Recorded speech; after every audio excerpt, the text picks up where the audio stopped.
En Huancayo nos encontramos con Dante Trujillo, quien nos va a hablar ahora de su libro El Palacio de la Felicidad. Vamos a verlo. A mí me motiva mucho, por lo menos lo intento, narrar lo que normalmente se considera poca materia narrativa, digamos, ¿no? No los grandes eventos, sino lo cotidiano.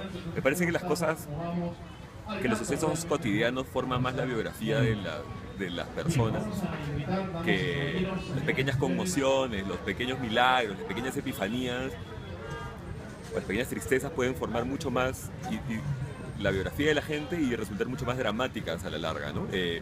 Entonces esas pequeñas conmociones son sobre las que a mí me gusta más escribir, sobre lo inenarrable, vamos, lo que no suele ser...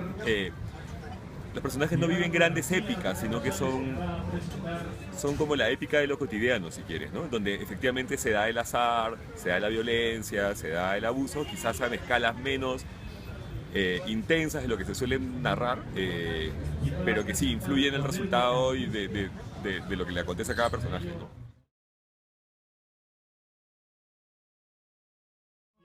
Creo que hay diferentes formas de violencia expresadas en los relatos, ¿no? Hay desde la violencia física extrema, digamos, a la violencia psicológica.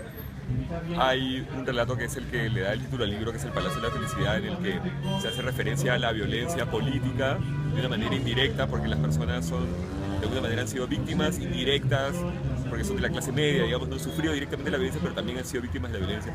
Me parece que la violencia que sale en los diarios, digamos, la gran violencia, la violencia extrema, no siempre es la que nos afecta, sino pequeñas dosis de violencia que nosotros recibimos y damos cotidianamente, ¿no? Entonces, eso a mí me resulta más provocativo de narrar que, por lo menos ahora mismo, que los grandes hechos, los grandes sucesos violentos, digamos, ¿no? Que también, ¿no? O sea, que también son relevantes, por supuesto, incluso son sumamente relevantes, pero por lo menos a mí, en mi motivación narrativa no están, ¿no?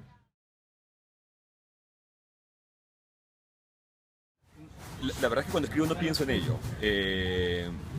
No pienso ni en el momento histórico, ni en el rol que pueda tener mi mínima narrativa dentro de una estructura de narrativa mayor como una generación o algo por el estilo. Tampoco pienso en el lector, en realidad. Escribo, siempre he escrito puramente lo que a mí me nace narrar, ¿no? La casualidad ha querido que haya publicado ahora, ¿no? Entonces, en ese artefacto que es este libro, podría, si lo consideras tú, no sé, estar como acorde con una serie de otras voces contemporáneas, pero no es en todo caso algo deliberado, ¿no? Es algo que a mí siempre me ha provocado, ¿no? No hay una épica, digamos, de las grandes historias, sino es una épica de personajes de la clase media, gente que de alguna manera me resulta familiar. Todos son personajes que tienen aproximadamente mi edad, todos son personajes que pertenecen a la clase media, son personajes que en su mayoría tienen conflictos de pareja o tienen parejas disfuncionales. Muchas de las historias suceden en Miraflores. He querido narrar sobre lo que me es más cercano, ¿no?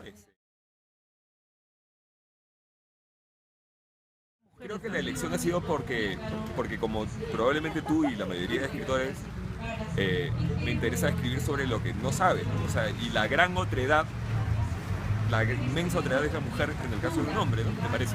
Eh, entonces, y finalmente si uno escribe para hacerse preguntas, eh, qué mejor que hacerlo a través de las voces o las historias de mujeres, ¿no? Yo escribo basándome en los personajes, no en las historias en sí. O sea, son las historias que le suceden a los personajes, pero he puesto, por lo menos en el momento de crearlos, foco en lo que le sucede a estos personajes.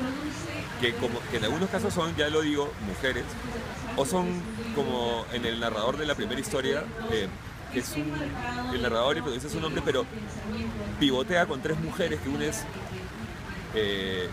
una persona que pertenece a otro universo completamente distinto a él, perdón, una chica que le parece fascinante. Todo esto ocurre durante 12 horas, y su hija. Y es una especie de búsqueda de su comodidad, de su lugar en el mundo y lo descubre finalmente al lado de su hija. Uno escribe por muchas razones, ¿no? Escribes por venganza, por rabia, porque lo haces bien, porque te diviertes, por ajustar cuentas con la vida, porque te quieran más, pero publicas solamente para que te lean, ¿no? Entonces, si al momento de escribir yo no he pensado en el lector, pero ya que existe el artefacto, lo que a mí me encantaría, lo que más, el halago mayor que yo podría recibir y que por suerte he recibido en algunos casos ha sido llegar a conmover a la gente, ¿no? No conmover en el sentido hacer llorar a las personas, ¿no? Sino que sientan las mismas pequeñas conmociones que yo he querido transmitir y que sientan identificadas como propias estas pequeñas milagros, sucesos, desgracias que forman la biografía sentimental de cada uno de nosotros.